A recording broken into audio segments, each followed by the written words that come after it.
Dak Prescott threw 2 touchdown passes and ran for another in the Cowboys' win last night. We're joined by Fox NFL analyst Tony Gonzalez. Welcome, Tony. Good morning. Good morning. Good to be here. Good morning, Tony. Hey, Shannon. You look good today, buddy. See, Skip. Sarcastically. You see, I try to be Skip. I try to be nice. Hey, Tony, how you doing? Yep. Oh, hey, Shannon, how are you? You look good today. No, you're not. You look good. Well, tell him what he said on camera, Joy. I said he wears cutoff jean shorts and peanut butter boots in his off days, I bet. No, I do not. He does. Skip wears tight pants, though. Skinny jeans. How you a skinny jean guy? Skip doesn't skip leg day like I you can do. actually fit into them as opposed to somebody across from me. Oh. 150. Skip, let me start with you. What grade would you give Dak last night? I'm going to give him an A for last night because it's so hard to define off his stats because Dak Prescott is your basic game manager, extremely capable of making spectacular plays when necessary. So you look at the numbers and you say 13 of 18, for 183 yards, and you're giving him an A? It was the classic case of the game that Tony Romo would have lost because it was teetering, and Tony Romo would have said, we got no run game, I got to try this, and it's going the other direction. And then I got to try this.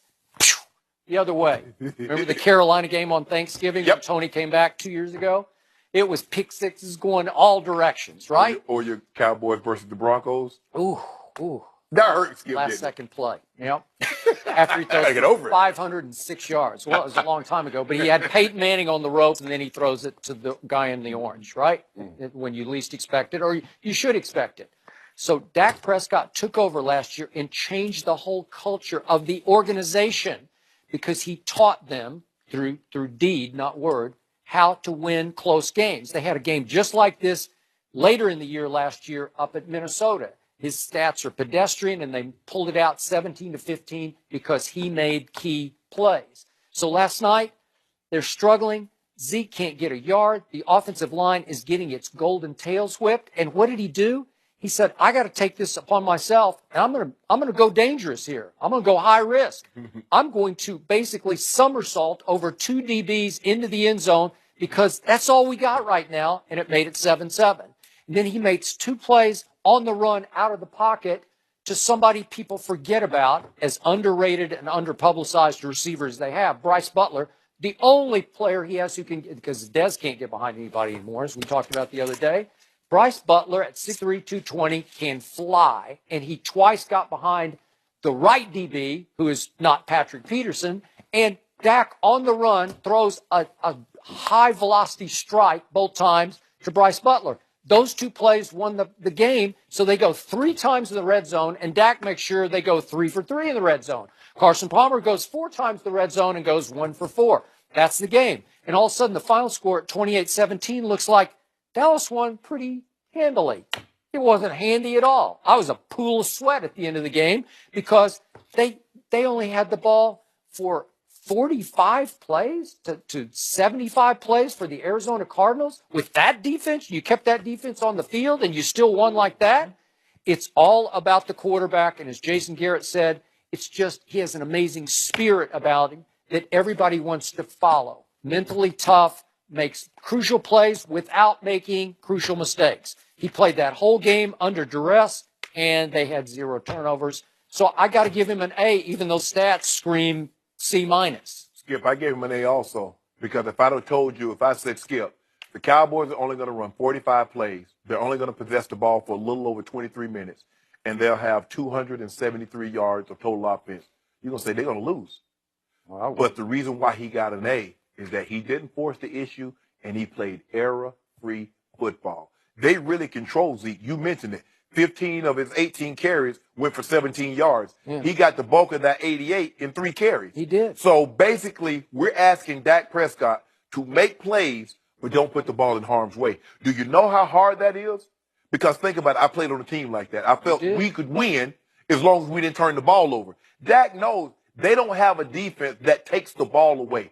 They have one guy that can consistently get to the quarterback, but they're not a turnover opportunistic. They're not a Ravens or one of these teams that turn you over and take the ball away and get points out of it. So he knows he has to be extra cautious, but he has to be extra accurate because he's only going to get so many opportunities.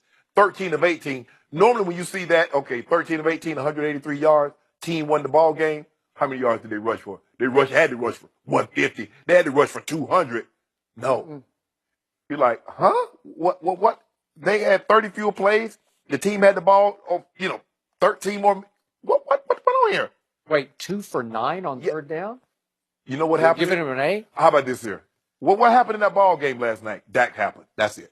Well, come on, Tony, give him a C+. No, I can't give him a C, but I got to agree with you guys. But for the same reasons that you guys said, too. I love the way he played, managed the clock and all. He didn't turn the ball over. But I love it because I think the juice, the greatness that players have, guys like Shannon Sharp, guys, you're going to go through those tough times in your career. You're going to go through bad games. He didn't play well last week. Him or Ezekiel didn't play well last week.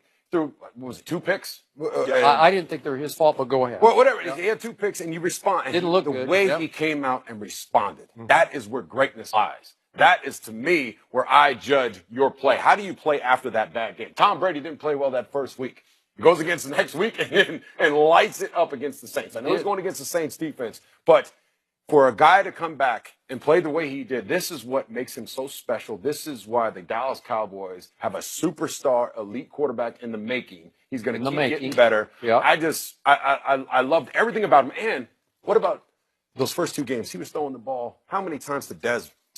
Yeah. And yesterday, only threw it to him twice. Yeah. And one went for -3, and the other one, he carried half the defense into the end zone. But Dez is a personality. That's hard to do. I know. Yeah. And that's what impressed you last year. Did you say that? How he was like. He said, I'll throw it to him when he's open. Throw it, He didn't and say I that think about 88. He got back to who he was. In quarterbacks, you want them to be the smartest guy on the field, but you want them to have the shortest memory because you can't remember what happened last week. No. Because if you let last week creep into this week, you'll repeat last week's performance.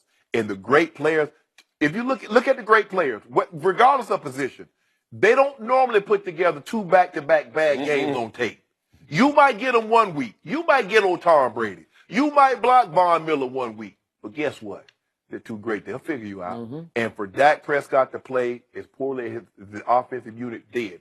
Because here's the thing. As poorly as they played last week, if he has a similar game, they don't win, Skip. They don't win. He had to be flawless. And he was. And also, what I love about this kid is, and he's still a kid to me, although he plays like a 35-year-old, but the script got flipped last night because they won last year consistently by dominating time of possession. They were number 2 in time of possession and number 1 in 5+ minute drives in the NFL last year. That'll work because you can keep that sort of average defense over there. Correct. The average defense was out there in the sweat bath last night for 75 plays, but it's upside down, and the quarterback says, oh, well, maybe we got to do this, this, and this. So on 3 plays, he won a game that for a while I didn't think they were going to survive. Yeah, and the way, and I'll take it even further. In fact, for me, I look at the players. I judge a player by how he responds after that bad game. You know, after a bad game, you were like, the next game, I can't wait to get back out there. And then you put it all on the line. The way they were quarterback lead powers. Yeah. Jumping over, like, I was like, oh, don't hurt yourself when he drove into the end zone. I just thought it was great. That is where greatness lies, right in there, in how you respond to the bad times. That guy, the game came down to 3 plays. It did. He made all 3 of them. He did. Sometimes it comes down to 1 play. We've seen guys that come down to 1 play and they make the wrong play. It came down to 3 plays, and every play that needed to be made, he made it. And that's how you see a guy starts on that trajectory towards greatness. He's not there yet. I was about to say, you're just saying so many nice things about the Cowboys. Yeah, Trying to trying to set them up. right? For Why would I do that, Skip? Who they play next week? Rams. Oh, let's go Rams. Rams dangerous. Let's go Rams. Aaron Donald. Aaron Donald. Tony, thanks Here he for joining comes. us. Robert Quinn. Greg Popovich went off on the president yesterday. We'll discuss that next.